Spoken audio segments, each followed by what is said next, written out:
niatan baik, ya, itu belum tentu segala sesuatunya akan berjalan dengan mulus. Segala kebajikan bukan berarti kemudian tidak menghadapi tantangan tersendiri. Nah, itu yang tadi kita alami bersama. Acara ini nyaris batal, sudah diumumkan batal, ternyata tidak jadi batal. Batalnya yang batal. Ya, tadi saya juga bolak-balik ya bertanya ya kepada Hingsun, kepada Gurusyati. Saya juga komunikasi dengan Mbak Ika ya, untuk menemukan ya, apa solusi terbaik buat situasi kita saat ini gitu. Nah, saya tadinya sudah mau membubarkan teman-teman semua ya, tapi nggak mantep gitu loh ya. Jadi masih disuruh nunggu. Mbak Ika juga begitu, sama aja, disuruh pulang nggak mau pulang kan. Dan tadi dari Mbak Ika sebetulnya ya ada celetukan, ini harus nunggu sampai jam 5. Kayaknya akan ada keajaiban. Gitu. Nah, ternyata terjadilah keajaiban itu. Jadi menjelang jam 5, tiba-tiba Mbak Cita digerakkan untuk kesini. Nah, Mbak Ika menemani Mbak Cita, akhirnya ngobrol dengan yang punya. Jadilah kita dapat tempat ini. Ya, begitu. Dan ini anugerah buat kita semua.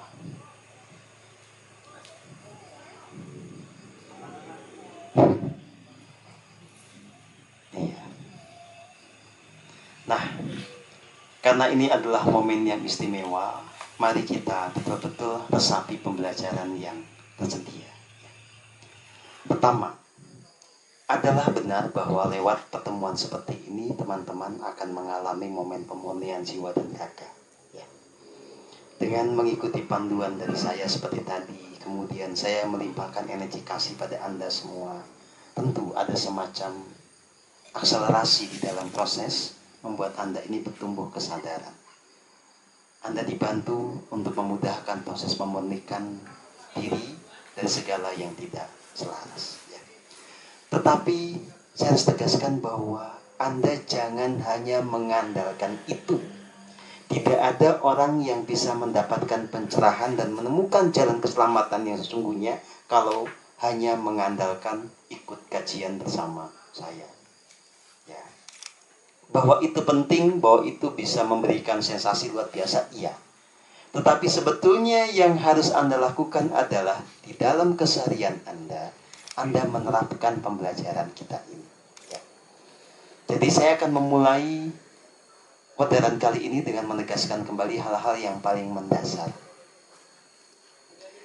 Sekali lagi, Anda punya tanggung jawab untuk menerapkan pembelajaran spiritual kita ini di dalam keseharian. Anda hening bersama saya, betul. Tetapi jangan sampai kemudian ketika Anda tidak di dalam kajian seperti ini, Anda lupa akan keheningan. Jadi hening ini betul-betul harus dilakukan sepanjang waktu. Nah, makanya jangan keliru dalam memahami keheningan. Ya.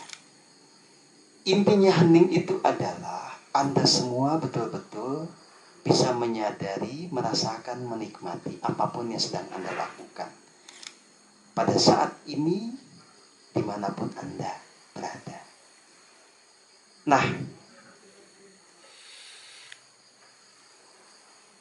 secara teknis, itu bisa Anda lakukan dengan terus-menerus, kapanpun dan dimanapun, menikmati nafas. Ya.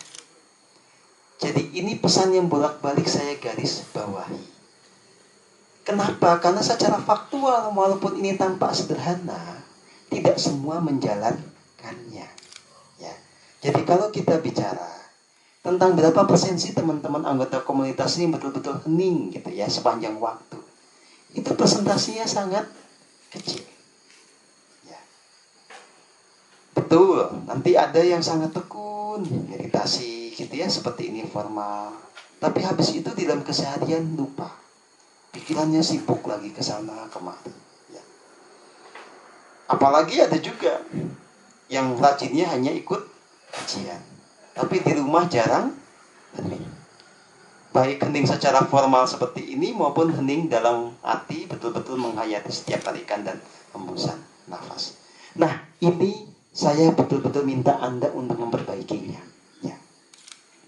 Anda tidak akan mengalami yang namanya pemurnian jiwa berkelanjutan sampai Anda tuntas kalau Anda tidak konsisten menikmati setiap tarikan dan hembusan nafas. Apakah hening bisa dilakukan dengan cara lain selain menikmati nafas? Bisa. Ya. Contohnya apa? Anda menikmati minum kopi. Anda menikmati pemandangan yang indah, mendengarkan suara burung berkutut apapun itu. Karena di situ hening berarti kita menikmati momen saat itu. Tetapi hening yang saya maksud ini tidak hanya Anda rileks dan menikmati suasana. Hening yang saya maksud adalah Anda juga betul-betul terhubung atau punya koneksi dengan diri sejati. Nah, dalam hal ini saya harus menegaskan bahwa keheningan dengan diri sejati itu hanya bisa terjadi kalau Anda meniti jalan nafas. Jembatan satu-satunya untuk terhubung dengan sejati adalah nafas. Ya. Jadi kalau soal menikmati yang lain-lain itu boleh, silahkan. Itu latihan supaya Anda pikirannya kemana-mana menikmati momen saat ini dan di sini. Tetapi tidak cukup kalau Anda betul-betul mau mengalami purifikasi dan transformasi. Karena untuk mengalami purifikasi dan transformasi tadi, Anda harus terkoneksi dengan Gusti yang ada di dalam sanubari Anda. Dan itu hanya bisa terjadi kalau Anda betul-betul menikmati setiap tarikan dan hembusan nafas. Nah, tolong ngaku kalau masih ada yang bingung cara bernafas yang benar bagaimana. Ternyata masih ada yang itu bertanya seperti itu. Ya. Jadi gini, ya. Ini buat yang belum ngerti betul bernafas yang benar di dalam konteks hening ini seperti apa. Ya, nafas yang tidak diatur-atur itu loh. Nafas yang alami setiap saat. Dari hidung, ya, Anda hisap, nanti keluar kembali lewat hidung. Anda nyaman menjalaninya. Itu bernafas yang natural. Itulah yang cukup Anda sadari. Nah, sekali lagi, koneksi dengan diri sejati itu terjadi saat Anda menikmati nafas yang natural itu masuk ke dalam diri. Nah, pertanyaan berikutnya, bisakah saya menikmati nafas sembari bekerja, sembari sibuk dengan segala macam kehidupan duniawi, mulai dari masak hingga pekerjaan kantor? Ya, pertanyaannya adalah, emangnya kalau Anda masak nggak bernafas? Emangnya kalau Anda sedang megang laptop nggak bernafas? Emangnya kalau lagi meeting di kantor nggak bernafas? Kan tetap bernafas.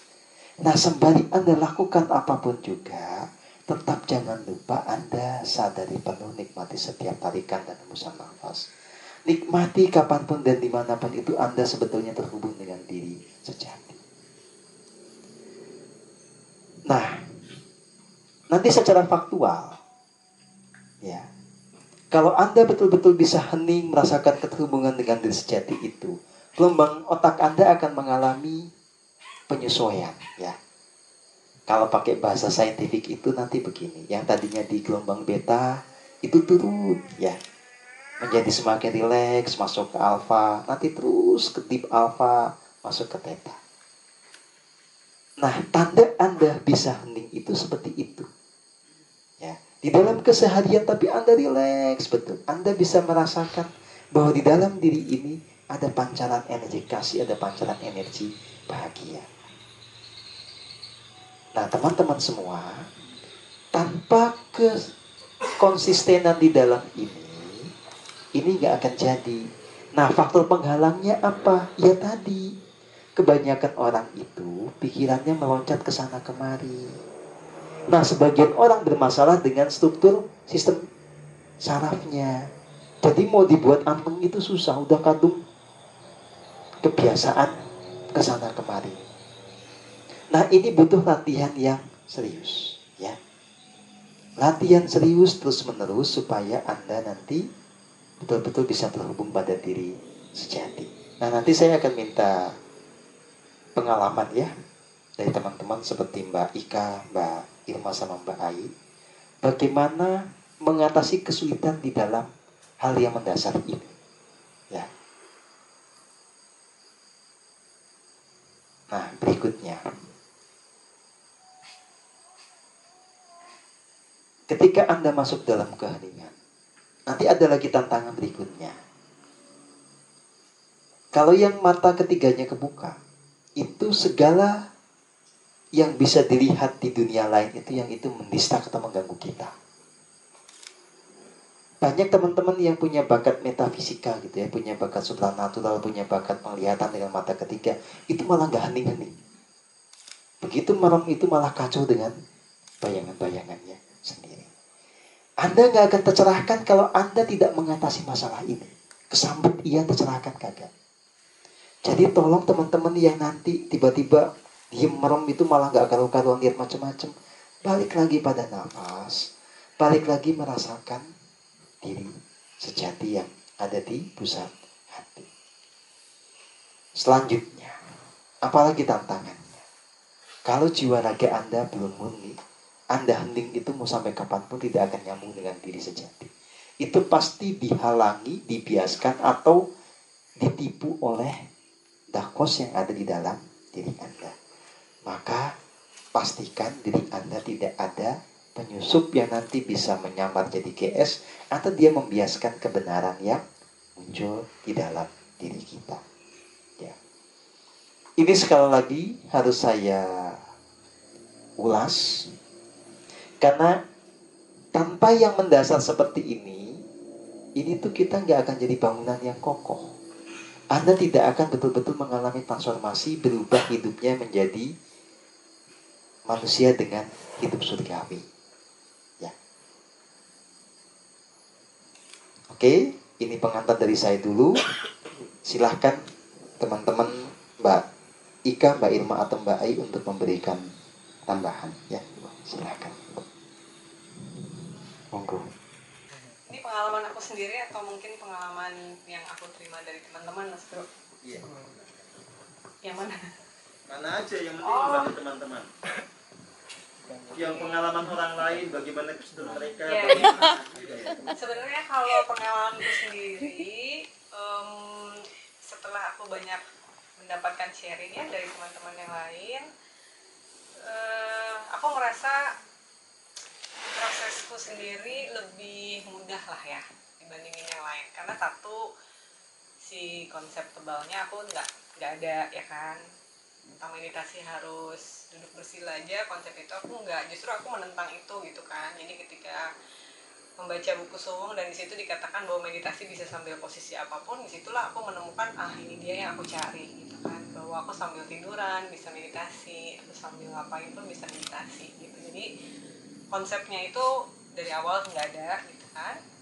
Aku menentang sekali bahwa meditasi itu harus gaya pertapa di gunung gitu kan, karena aku udah mencoba, rasanya badan sakit semua gitu kan. Padahal aku selalu beryoga dulu ya, aku dari 2007 aku beryoga gitu. Jadi aku merasa dalam kondisi fit aja itu sangat sengsara gitu. Jadi aku kayak bertanya-tanya nih, gimana ya kalau misalkan orang tua aku pengen meditasi gitu, masa mereka tidak bisa meditasi hanya karena keterbatasan fisik gitu kan. Bagaimana orang yang nggak punya kaki misalkan, ya kan, gitu. Terus satu itu, kedua, karena aku memang sudah berlatih yoga lumayan lama, jadi aku terbiasa dengan melakukan pranayama gitu. Namun di pranayama itu memang adalah nafas yang kita sengaja, ya kan, ditarik nafas, buang nafas itu kita lakukan dengan sengaja, jadi nggak natural. Nah, aku tinggal men-shifting sedikit saja gitu ya. Kalau di pranayama itu aku biasanya memfokuskan merasakan nafasnya di hidung gitu kan, diajarinnya seperti itu. Jadi aku sudah biasa untuk merasakan keberadaan nafasku dari mulai dia masuk ke hidung gitu ya. Apalagi dulu aku belajarnya yoganya untuk healing. Jadi aku terbiasa untuk merasakan si aliran energi nafas itu dari mulai masuk ke hidung ke bagian-bagian tubuh yang nggak nyaman ya, seperti itu. Nah, ketika mulai belajar di situ ditekankan, awalnya aku tetap menikmati aliran nafasnya yang sesuai yang aku pernah belajar ya, melalui hidung. Terus sampai suatu hari aku yang oh iya dia ini kan harusnya di dada gitu kan. Nah, lalu aku hanya tinggal shift sedikit bahwa yang aku harus fokuskan adalah rasanya yang di dada. Seperti itu. Dan itu pun aku masih beranggapan bahwa yang itu si pusat dada itu adanya di ulu hati, ya kan? Jadi aku ngeliatin Mas Guru bilang di sini gitu, aku gini kok, aku kayaknya pusat hati di sini gitu ya, di ulu hati gitu di bawah sini. Sampai suatu hari bulan apa ya? Aku ingat itu ada workshop di Jakarta. Nah di situ tuh, jadi itu udah kayak 6 bulan setelah aku mulai belajar dengan intensif. Di situ tuh aku baru yang benar-benar merasakan oh ya ampun itu dia sih pusat hati gitu. Aku benar-benar bisa merasakan menyatu dengan diri sejati gitu ya, merasakan sensasinya itu si damai. Maksudnya merasakannya yang benar-benar oh ini toh gitu. Walaupun sebelum-sebelumnya ternyata aku sudah terhubung, cuman aku masih belum mengenali itu dengan apa ya, dengan jelas lah gitu. Aku dianggap sudah terhubung, tapi aku nggak kayak oh ya udah gitu udah dianggap terhubung udah gitu. Jadi aku nggak benar-benar yang oh ini dia lah si GS gitu ya. Kalau yang itu tuh aku benar oh ya ampun itu ternyata gitu, memang posisinya emang ternyata selama ini salah sampai seperti itu. Karena dulu aku menerjemahkan bahasanya Mas Guru di buku walaupun di Udaran bahwa si pusat dada itu ada di ujung tarikan nafas gitu kan. Nah dulu aku sampai ujung tarikan nafas gitu kan, aku mencoba loh ujung tarikan nafas kok di atas gitu ya. Aku merasa bahwa itu adalah posisi terakhir aku bisa menarik nafas sepanjang mungkin gitu. Mana aku pranayama lagi jadi nafasku panjang gitu kan bisa gitu. Jadi ujungnya di mana gitu, masa di sini gitu ya. Aku sampai mengalami itu juga gitu sama gitu sampai akhirnya aku bisa benar-benar menemukan si rasa sejati si kasih murni gitu ya di pusat dada itu. Itu pengalamanku pribadi. Nah lalu ketika sudah mulai sering mendapat sharing dari teman-teman, aku menemukan ternyata mengartikan bahasa menikmati aliran nafas saja itu ternyata nggak semua bisa memahami dengan mudah gitu ya. Dan ternyata sejak aku mulai diberi kesempatan untuk membantu teman-teman, makin kesini tuh makin banyak gitu kasusnya gitu seputar hal yang sama gitu, bahwa ternyata menikmati aliran nafas itu belum gitu. Padahal udah sampai ada yang bilang ya saya tuh relax banget, saya melakukan itu sangat relax gitu. Tapi kalau terus aku cek tapi kok nggak terhubung gitu, kenapa kok persentase keterhubungannya kenapa rendah banget ya gitu kan, tapi relax banget gitu. Itu akhirnya aku juga sampaikan ke teman-teman. Jadi aku selalu men-sharing ya sama Mas Guru sama teman-teman yang kutemukan gitu ya. Mungkin kan nggak mungkin hal-hal yang simple kayak gini nyampe ke Mas Guru ya. Jadi kebanyakan karena sharingnya sama aku, Irma, Ika gitu kan, jadi kita bisa saling bertukar. Oh ternyata ada kasus seperti ini, yuk kita pelajarin apa yang terjadi gitu kan. Nah yang terakhir dari Mas Fajar ya, kita membahas sesuatu yang aku juga di situ sampai akhirnya aku mensimulasi gitu, karena aku juga orangnya paling senang memilih warna ya. Mas Fajar kan jago gambar, jadi dia bercerita gitu, iya saya tuh nikmat sekali kalau gambar gini gitu, relax. Oh gitu ya, oh ya udah berarti sudah bisa menikmati gitu ya. Apa ya waktu itu pokoknya kurang lebih seperti itu ya obrolan kita. Selalu di satu kalimatnya akhirnya Mas Fajar bilang bahwa Mas Fajar itu menikmati sekali si proses menggambar, memilih warna dan segala macam, tapi si menikmati aliran nafasnya masih on off lah gitu, banyakan off-nya. Terus aku bingung sebentar gitu ya, ternyata ini ada sesuatu hal yang baru lagi, bahwa rasa rileks itu ternyata belum tentu menikmati aliran nafas gitu kan. Aku nggak tahu Mas Fajar udah berhasil mencoba belum tips dari aku kemarin, mudah-mudahan sudah mulai dicoba. Jadi terus aku sampai mensimulasi, karena aku juga menyukai desain grafis ya. Jadi walaupun aku bukan desainer grafis, tapi aku menikmati milih warna, misalkan milih font, apa yang kayak gitu-gitu ya, yang berhubungan dengan itu aku menikmati. Jadi aku mensimulasi sebentar. Oh iya ternyata bisa ya kita tuh relax tapi ngelamun gitu jadinya, membayangkan ya. Kalau yang Mas Fajar kan membayangkan komposisi warna, membayangkan bentuk gitu ya, membayangkan, jadi akhirnya bisa gambar, tapi tetap ternyata si aliran nafas di dadanya terlupakan gitu saking asiknya menggambar gitu. Dan mungkin itu juga yang terjadi dengan banyak banyak teman-teman ya. Kemarin ada yang bercerita, ya saya ngeliatin pemandangan tuh saya mendadak rileks banget gitu. Terus aku juga, kenapa nggak terhubung ya gitu ya, gitu dalam hati gitu. Aku juga nggak paham, tapi setelah ngobrol sama Mas Fajar itu benar-benar kayak, oh pantesan ya, ternyata selama ini banyak sekali, banyak banget yang merasa sudah rileks, tapi ya gitu gitu ya, rileks, tapi dia lupa bahwa dia harus tetap menyadari keberadaan si napasnya itu yang mengalirnya berasanya ada di dada. Ada juga yang, ya saya udah menikmati nafas, tapi yang dibayangkan di hidung gitu. Emang beda loh rasanya gitu ya, setelah aku cobain sendiri gitu. Oh iya beda gitu. Dan itu memang tidak, ternyata bukan itu gitu latihannya gitu. Kita harus tetap ke secara detailnya tuh benar-benar harus aliran nafasnya yang di dada itu gitu. Itu pun harus yang nafas normal gitu. Di saat kita melakukannya dengan sengaja kayak pranayama gitu kan, tarikan dan buangan nafasnya kita lakukan dengan sengaja kan. Nah itu belum rileks saat itu. Tapi kalau dilakukan terus menerus fokus gitu, ntar lama-lama akan terasa si nafasnya yang tadinya lebih pendek-pendek akan mulai lebih panjang. Nah itu tandanya kita udah mulai rileks tuh, lebih panjang gitu kan. Kita mulai effortless gitu melakukan si nafas itu tanpa harus memikirkan bahwa kita harus menarik dan menghembuskan nafas gitu, ya kan.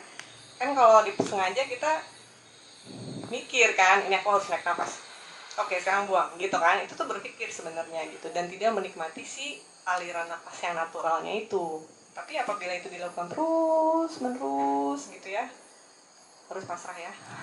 Kadang-kadang udah kayak gitu jadi spano, aduh kok nggak dapet terhubung. Nah itu makin mikir lagi, udah ceritanya udah lain lagi gitu. Jadi lama-lama mulai nafasnya mulai panjang gitu. Nah itu tandanya kita udah mulai rileks tuh, sudah mulai natural nafasnya. Nah itu yang harus dilakukan dan dipertahankan selama yang kita bisa gitu. Nah kemarin ada juga ada yang akhirnya teranalisa bahwa ternyata dia kalau mendengarkan audionya Mas Guru, jadi fokusnya ke suaranya Mas Guru di audio itu, udaranya gitu kan, panduan meditasinya oke gitu. Dia mendengarkan karena dia kepingin benar-benar bisa dan mengikuti dengan tepat apa yang Mas Guru instruksikan di dalam audio. Nah dengan begitu ternyata dia malah nggak menikmati aliran nafasnya di dada gitu. Sampai akhirnya aku meminta untuk berlatihnya, ya udah deh sekarang jangan dengerin pakai audio Mas Guru dulu, pakai lagu aja, cari lagu-lagu meditasi yang suka Mas Guru setel, yang LOC-nya bagus-bagus. Udah, hanya menikmati lagu, tapi jangan fokus ke lagunya, fokusnya tetap di nafas. Biarkan lagu itu mengalir, berjalan 10 menit, tapi kita fokusnya di aliran nafas itu. Lakukan itu terus-menerus sampai begitu gitu ya. Jadi ini ternyata permasalahannya seru-seru gitu buat aku, dan itu hal yang baru juga aku temukan karena aku sendiri tidak mengalami itu gitu ya. Jadi memang sharingnya teman-teman nih sangat berguna gitu ya buat risetnya kita juga, untuk selalu bisa mencarikan solusi gitu kan. Solusi nggak mungkin bisa dicari kalau kita nggak ngerti permasalahannya ada di mana gitu kan. Karena kan bolak-balik sebenarnya ya hening tuh gimana, ya nikmatin nafas gitu kan. Tapi ternyata 2 kalimat itu aja bisa diterjemahkan dalam berbagai macam pemahaman gitu dari teman-teman. Gitu sih kalau dari saya. Oke. Makasih Mbak.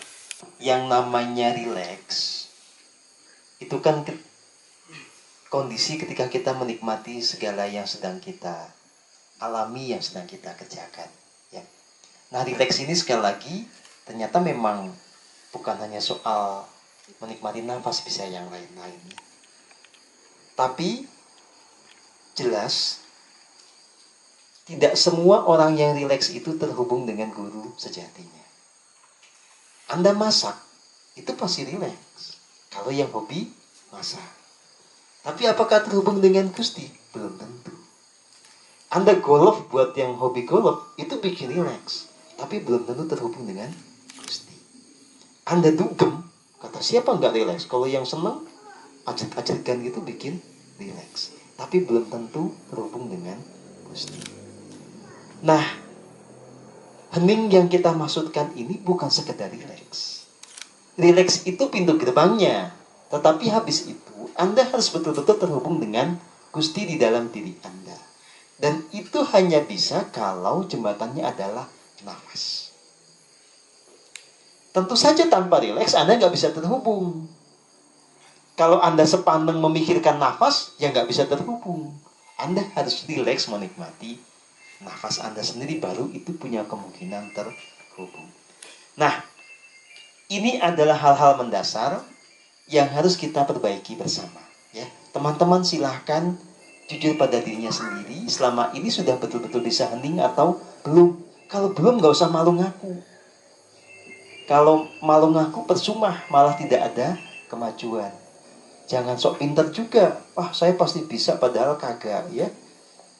Percuma, nanti malah Anda tidak bertumbuh, ya.